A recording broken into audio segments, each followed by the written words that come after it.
right? Today we'll be doing tea from Assam. We've already done glimpses of India. We've done two parts already. We have finished a baker from Goa. We have finished, the other one, which is on Pool. Now we'll go on to tea from Assam. Pool was, it is always known for coffee. Now Assam is always known for its tea produce. So now we're going to do tea from Assam. Do you have your textbook with you? Right. Pranjol, okay, that's the name of the boy. A youngster from Assam is Rajveer's classmate at school in Delhi. Pranjol's father is the manager of a tea garden in Upper Assam, and Pranjol has invited Rajveer to visit his home during the summer vacation. We all have summer vacations. We go visiting our friends. Usually we go and stay with our grandparents at the time when we can relax, right? So these two friends are going to spend some time together during the summer vacation. And it so happens that Pranjol has a tea estate, and he wants his friend to spend some time with him. Now, chai tea, okay, garam is hot. Garam chai, Hindi, okay, garam chai, a vendor called out in a high-pitched voice. A vendor, a person who's selling, all right?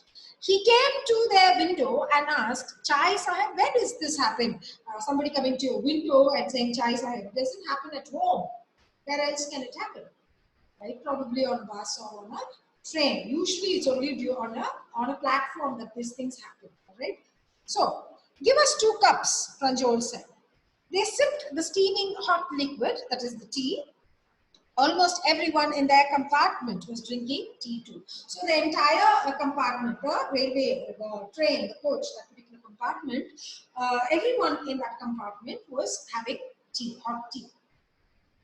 Do you know that over 80 crore cups of tea are drunk every day throughout the world? Rajveer says. So that's a fact, okay? Now, view. So he's surprised, exclaimed Prajol. Tea really is very popular. There's a joke which they say, you'll find, even on the moon, you'll find a Malayali selling tea. That's a joke, right? Which is usually passed out. So you can imagine Malayalis usually, they're known for tea. They sell, every bakery, almost every bakery, you'll find a Malayali. And most of the Malayalis, they love tea. All right. So he says so many people drink tea every day around the world. So do you know that over 80 crore cups of tea are drunk every day throughout the world? Rajveer said. And you, exclaimed Prajol, tea really is very popular. The train pulled out of the station, so it's leaving the station.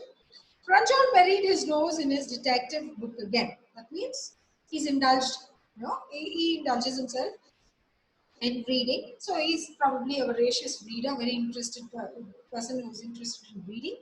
So he buried his nose in his detective book again. Rajveer too was an ardent fan of detective stories, so both loved reading. So Rajveer too was an ardent fan, very dedicated, devoted fan of, sincere fan of detective stories. But at the moment, he was keener on looking at the beautiful scenery. So one friend is reading while the other wants to enjoy nature. Now, so Rajveer is looking at the place and Prajol is reading. Now, why does Pranjal not want to look out? Do you think that he does not like to admire nature, or he does not want to look out of the window and enjoy the scenery? No. Why? Because Pranjal is the person who has been traveling, up and down. So you can imagine he must have noticed many things. The many times he has traveled. But for Rajveer, he is coming there to visit his friends also. For him, it's new. So he wants to look at the scenery outside and spend some time looking at the things that are passing by on his journey. While Prajol is used to the same, sight, because he's been traveling often. He's probably more interested in reading. All right. So let's go on. It was green, green everywhere. Rajveer had never seen so much greenery before. So one particular reason he has not witnessed such greenery around. He's from a metro probably, and you don't get to see much of greenery in cities. But here on his way, he can see a lot of fields. He can see a lot of probably they're passing a lot of villages, so they can see a lot of cultivation being done. So it's green everywhere. We stayed in Ponderi for some time. You won't believe you the house that we stayed in. When you open out one particular door, you will see the whole expanse of a field, a huge land, a piece of land, only greenery. And Ponneri is known for rice cultivation. Whichever side you turn, you will see only, fields, paddy, right? But, in Chennai, the city, you will not find much of greenery. So you can connect, okay? Here also, if you look at it, you go to E-Road, you don't find much of, in the city limits, within the city limits, you don't find any greenery. But outside, on the village, when you pass by, when you go through, when you cross villages, you see a lot of greenery. You can see a lot of cultivation. Here, around our school, you see greenery, all right? So, it was green, green everywhere. Rajveer had never seen so much greenery before. Then the soft green paddy fields gave way to tea bushes. So slowly from paddy you can see tea bushes. Now you know about tea, where it grows. You have cultivation done, like you have steps. Tea grows on those on the hilly regions, and climatic conditions are very important. So slowly you can imagine the change, the transformation from paddy fields, he is going into noticing tea bushes. Now, it was a magnificent, beautiful, splendid view against the backdrop of densely wooded hills. So, densely wooded hills, thick forests, hills, and there's a lot of tea plantations as well. Against the backdrop of densely wooded hills, a sea of tea bushes stretched as far as the eye could see. So wherever you could see, you could only see tea plantations. Dwarfing the tiny tea plants were tall, sturdy shade trees, and amidst the orderly rows of bushes, busily moved doll-like figures. So what happens here? Dwarfing making small. Dwarfing the tiny tea plants were tall, sturdy, well-built shade trees, So there were huge trees, and the tea plants are small. So because of those huge trees, these plants look like dwarfs. Dwarfs, the ones who play the joker in circuses, right? The short ones, they are not well, not grown properly, stunted growth. So dwarf. So the tiny tea plants were dwarfing the tiny tea plants were tall, sturdy, very sturdy, strong, shade trees. So they were there to give shade. It cannot be very hot for tea plantation, right? So shade trees, and amidst the orderly rows. So the rows were, the tea plants were in rows, very disciplined, in orderly fashion. Busily moved dog-like figures. Now, who are these dog-like figures? Something moved. You could see something moving. In the distance was an ugly building with smoke billowing out of tall chimneys. So you could also see a chimney where all the smoke is coming out. You go into any big restaurant, they have these chimneys where they let out the smoke. So you can see that also. So there were ugly buildings, not very good-looking buildings. So, hey, a tea garden, Rajveer cried excitedly. Prajol, who had been born and brought up on a plantation, did share Rajveer's excitement. So, there were two different people, because what you see every day isn't exciting. But for a person who's seeing it for the first time, he gets very excited, right? He gets very excited because the site is new to him. So Rajveer is excited. Oh, this is a tea country now, he said. Assam has the largest concentration of plantation in the world. You will see enough gardens to last you a lifetime. So Assam is known for tea. So you can imagine the number of tea plantations, the number of tea estates that you could see there. I have been reading as much as I could about tea, Rajveer said. No one really knows who discovered tea, but there are many legends. You know, there are lots of stories, and let me tell you, these legends are the repeated questions. So listen carefully. All right. What legends? Okay. Well, there is the one about the Chinese emperor who always boiled water before drinking it. Please underline, all these legends are important questions from where you will get important questions. So there's a Chinese emperor who always boiled water before drinking it. One day, a few leaves of the twigs burning under the pot. Twigs are those sticks, small, branches or dry sticks out of the branches, twigs burning under the pot, fell into the water, giving it a delicious flavor. So he was burning, the fire underneath the pot, to boil the water, the fire underneath. One particular twig from this pot seems to have fallen into the water, which is boiling. So, and it gave the water, it added flavor to the water, gave it a taste. It is said they were tea leaves. So what fell into the water? Which twig fell into the water? A tea leaf twig, probably a twig from the tea plants. Okay, fell into the water. So the taste it gave to the water was awesome. It was nice. Okay. Now, so they say the twig that fell in was tea. Now, what do we do when we make tea? We boil the water, we put in the tea leaves and let it boil to get the flavor out of the tea leaves. So now that is what they're saying. So a Chinese emperor who was supposed to have boiled water before drinking it. One fine day, a twig fell in, and it gave it added flavor to the water. So it is a legend which says that particular twig must have been from a tea plant. Now, tell me another. Scoffed Prajwal. So scoffed means he's not very, excited about these legends because he's from Assam. So he says, okay, tell me something else. Give me another story. We have an Indian legend too. Now that is a Chinese legend. Now we have an Indian story also, says Rajveer. Bodhidharma. We all know Bodhidharma. Yala Marivu was the movie which brought in, a lot of information about this particular great king, okay, prince. So we have an Indian legend too, Bodhidharma, an ancient Buddhist ascetic, a very, holy person, a saint, cut off his eyelids because he felt sleepy during meditations. Which are eyelids? Now, when you close, these are your eyelids. The hyannis eyelash, this is your eyebrow, but these are eyelids. So this man, he did not want to sleep. Only when you close your eyes, you sleep. So he thought, let me cut off the eyelids. So it seems he cut off his eyelids. Cut off his eyelids because he felt sleepy during meditation. He did not want his sleep to disrupt or interfere with his meditation. So he cut it off. This is what the legend says. 10 tea plants grew out of the eyelids. So what grew out when you can throw out those eyelids? 10 tea plants are supposed to have, grown there.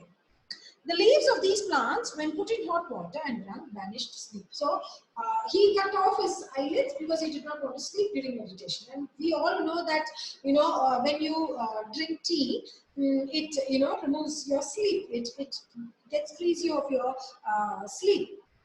So you drink tea, you get rid of your sleep.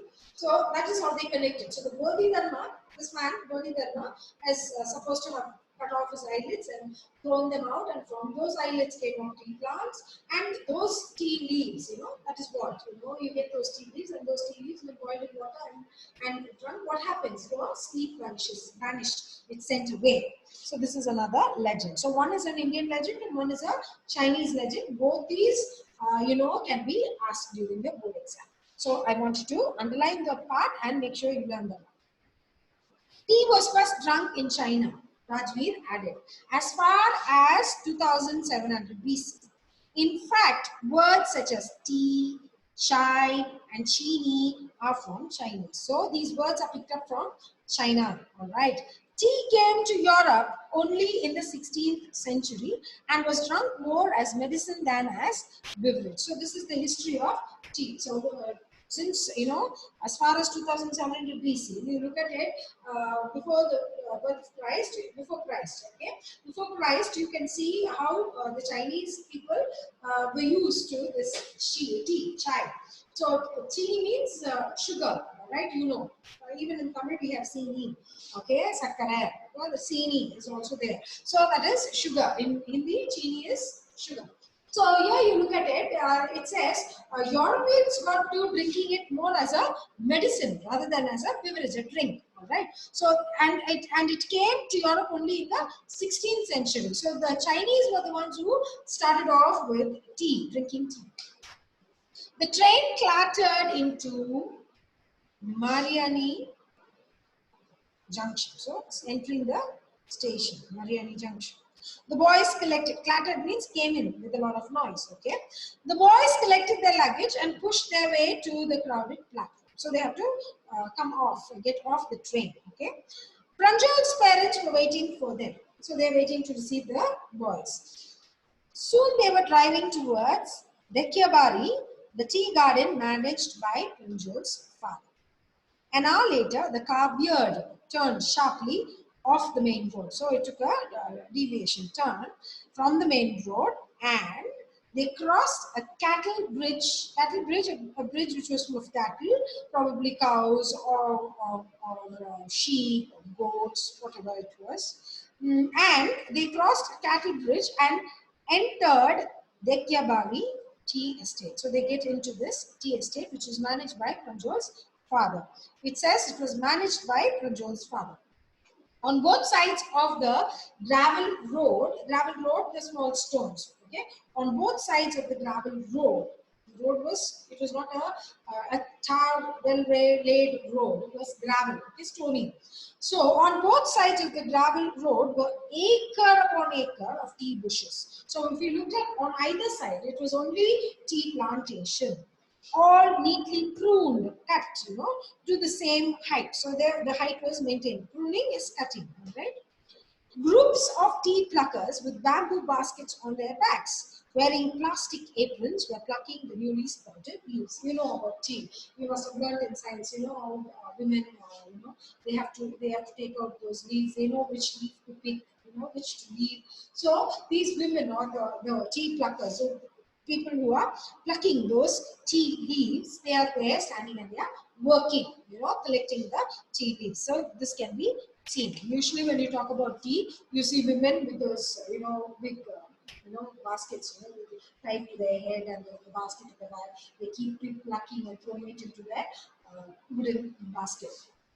That we've seen in many movies, we've seen, in ads, right? And they have on these aprons. What are aprons? Usually when the cooks, when they go into cook, they have this one particular long material, a cloth, piece of cloth which is tied around their waist, and on top here, it is there to make sure the clothes that the person is wearing is not dirty. Okay, so that is it. So these tea pluckers, these boys they can see the tea pluckers, the ones who are plucking tea leaves, working in that estate, on that estate. Now, Pranjal's father slowed down to allow a tractor pulling a trailer load of tea leaves to pass. So they're working. So tea leaves, a trailer, a big container, a tractor is dragging it. So Pranjal's father had to stop, give way for that to go. All right.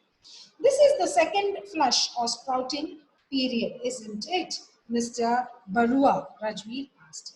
It lasts from May to July and yields the best tea. So you can imagine, Rajveer was very interested, so he kept reading a lot about tea because he was visiting his friend. He wanted to know about tea. So he has collected a lot of information that you can see from this information that, he gives, and he's asking it, as a question there to Mr. Barua, who is surely Pranjal's father, because he is the one who is taking them.